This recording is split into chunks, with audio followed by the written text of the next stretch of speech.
Peace, Power, and Protection Tribe. Remember, I told y'all it was some ill stuff going on with body snatching here in Georgia? Well, just pay attention to this post right here and stay armed in knowledge. There is an update on the missing people after going to a job interview that was posted on Indeed, or should I say a job application being put in from a hiring manager that posted the job on Indeed. Now there are a total of 17 missing people after, going to the same exact job interview. This is so disturbing. This happened in Atlanta, Georgia. All these people tend to be women or girls, young girls, teenagers, young women between the ages of 20, in their 20s, 27, 35. These are the names of everyone. Everyone's saying that this isn't real. This is real, y'all. Please be careful. Like I said, there are scams out there to, risk, your identity being stolen or anything like that. Just make sure that you're putting an application in with a legitimate company. Like I said, the 17 people that are missing are actually missing people. This isn't made up. And I'm not 100% sure what job this was for. It just was a listing or a posting, and it led to a virtual interview, or not a virtual interview, a link being sent to go to an interview. And the name of this person, the identity of the person that the job was linked back to would, get deleted and then put back up later. Like I said, when you do apply for a place, please make sure that you're not putting in your personal information or details or going up to an address that is not real or address that seems like it's sketchy. On Indeed. So I had a friend just tell me the story of a woman who she put in some applications on Indeed or whatever, just the whoop-de-whoop. She applies to this call center, or so she thought. So she applies, she gets the interview, good. Now they send her the location. This is where things get a little bit iffy. The location is some warehouse. She still has the number that contacted her. She calls to confirm that this is their address. She walks in.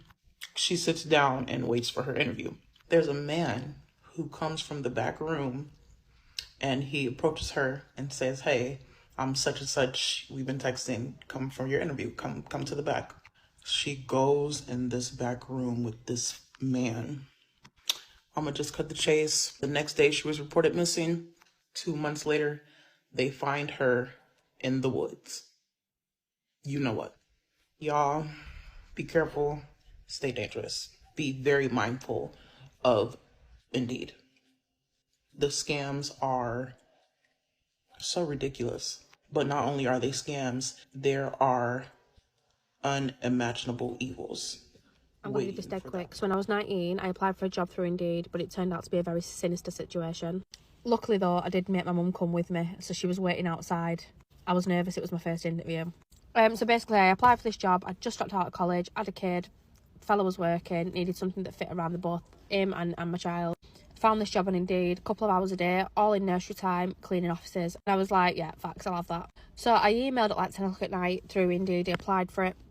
I got an instant response through Indeed, asking for my personal email because the guy wanted to send over some, I don't know, the location and whatever, and couldn't for some reason do it through Indeed. So I sent over my personal email. I got another response immediately. Can you come to this at this time? I was like, yeah. So the next day, obviously, I turns up at this property where he told me to go to. Gets there, it's a 3-bed semi-detached house, and I was like, yeah. Obviously, no curtains up or anything. It wasn't lived in. It was just an empty building. So I emailed the guy. I'm like, I think I'm in the wrong place. I'm not quite sure if I've turned up to the right place or what. He's like, no, you have. I'll be there in a minute. So up pulls this white transit van. He backs it up into the driveway. So the back doors of the van are facing the window and the door. Didn't think anything of it. That should have rang immediate alarm bell. Out jumps this unkept, untidy guy. Work clothes, steel toe cap boot. But he has a valid explanation for this. So he says, I've got a construction firm, I need office space, and I have this empty house. I might as well use it. I'm going to convert it into office space, and this is where you'll be cleaning. So he opens the door, and it's just this empty house. Again, I sort of fell for that little tale he gave me. But he sold it. He was like, I'm going to do this, I'm going to do that, X, Y, Z. This is your job, this is your role. And then he says, have a look upstairs if you want, just to get a feel of the place, he said. So, but he was insistent that I go first, and he was behind me, followed behind. Again, I was 19, didn't think out of it. I was like, yeah, no problem. So directly in front of me is a toilet. To the right of that is a bathroom. To the right and behind me, a 3-bedroom. He goes on to explain toilet, bathroom, basic stuff. So I get to the top step and I had a bad feeling immediately. I just had this awful, dreadful feeling. I opened one of the bedroom doors and what greeted me was frightening. So I looked into the room and there's a dirty double mattress on the floor. It looked like it had been dragged through hell and back. And a curtain nailed to the window. So I knew something was wrong. I thought things started to sort of piece together in backing the van up, the way he looked, why I'm at a 3-bedroom house for a job interview. So I started backing out of that bedroom immediately. I thought, great, I'm getting out of here. I'm getting out of here. I had to be smart though, because I thought if he detects something's wrong, I'm probably brown bread. So I backed out of the room. Asked him, can I go to the toilet? Whilst I'm in the toilet, I text my mum, something's wrong. Please call my phone. Please knock on the door. Something's wrong. It was just a quick message. So she does. I think, I can't quite remember if she knocked on the door or not, or she phoned me or something, but we created a distraction. He obviously shit himself as soon as my phone rang and as soon as, like, whatever happened. I can't quite remember. I remember him shitting himself. He backed right off. I walked down them stairs. I didn't say anything at all to him. I didn't even grab his attention. I come straight down the stairs, exited that property and called the police. I called the police straight away. And because no crime had actually happened, they didn't give a flying fuck. But that, for me, potentially dangerous. Had I not have brought my mum with me in that day, had I not have been nervous, I probably would have been a victim of a very serious crime, or crimes, plural. But that was all through a legitimate job website. So that put me off for a long time, applying for jobs through websites or sites. And I just did it in person. I was handing CVs out for a while after that. But it's a big reminder to me to be very, very cautious, very careful. You can't trust people who anyone. apply for those jobs on Indeed, showed up to the interview and went missing. If you haven't, you can go search it up and follow that story. But it kind of makes me think of this interview that my daughter literally just went on last week. So the job was supposed to be for DraftKings. And this is not to call out DraftKings or anything like that. I'm just telling a story of how it was presented to my daughter. So to start, my daughter had a phone interview with a woman who my daughter said the interview went very well with. The lady pretty much told her, you're exactly what we're looking for. She was then invited for an in-person interview. She got an email that had the details of time, date, location, yada, yada. When my daughter first got the email, she pulled up the address that they sent her. And my daughter came to me and she was like, Mom, this place looks kind of janky, but I'm going to go see what they're talking about. And I just want to insert that my daughter was unemployed for about a month, maybe more. So you know that feeling of like, I need a job. So she was just like, I'm going to go see what they're talking about.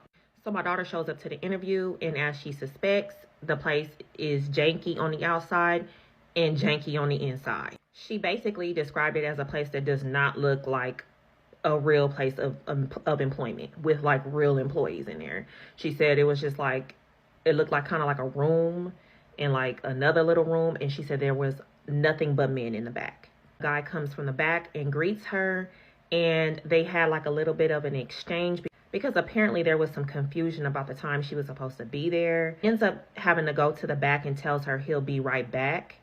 But my daughter wasn't feeling the vibes from the moment she got there. And she said that he was kind of shifty, like just the vibes were off. In addition to there being nothing but men in this building. She said when he went to the back, she had a moment to think and left. She said she felt very uncomfortable. So I'm glad that she had enough discernment to get the hell up out of there. Now, this is not to say that that job was not a legitimate job, but I'm the type of person like, if it looks like bullshit and feels like bullshit, it's probably some bullshit. And I pray for discernment, not only for myself, but for my children as well. So I'm glad that she had the discernment that she felt like she wasn't in a good situation.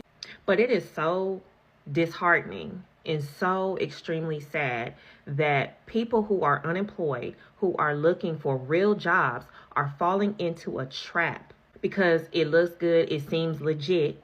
They're showing up to these places to never be seen again, likely trafficked. So please, please, please, listen to your gut. Listen to that little voice in your head. Okay, that's your discernment talking. And if you don't have discernment, pray for it. Pray for it for yourself and your loved ones. because these people have gotten very, very clever. So it is so important that you have discernment.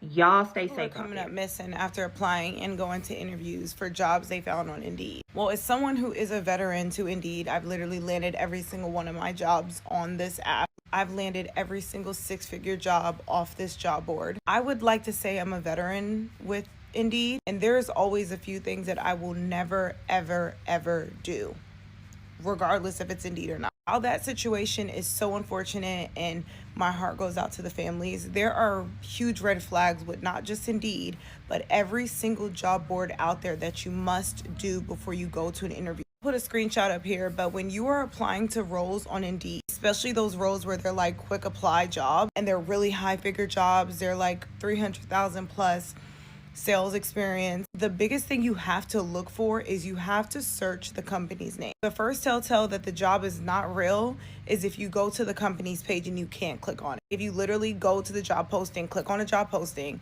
at the top of the job posting, it should say the name of the company. If you cannot click on the name of the company, that is a red flag, because who am I working for? You get what I'm saying? Anyone can post on Indeed, ZipRecruiter, every single job board out there. Fortunately, things like this have been happening for years. It's just now being brought on TikTok. But I have always had to be cautious when applying for jobs. The company is a small company, meaning there's less than 1,000 employees. That's a red flag. Every single company that you apply to that you are getting asked for a call back, before you even get there, you need to go look at the company. You need to go check the company's website. My thing that I do is that once I find the company that I actually apply to and I like, and let's say they hit me back up, I'll go back to their Glassdoor to see if they have a profile.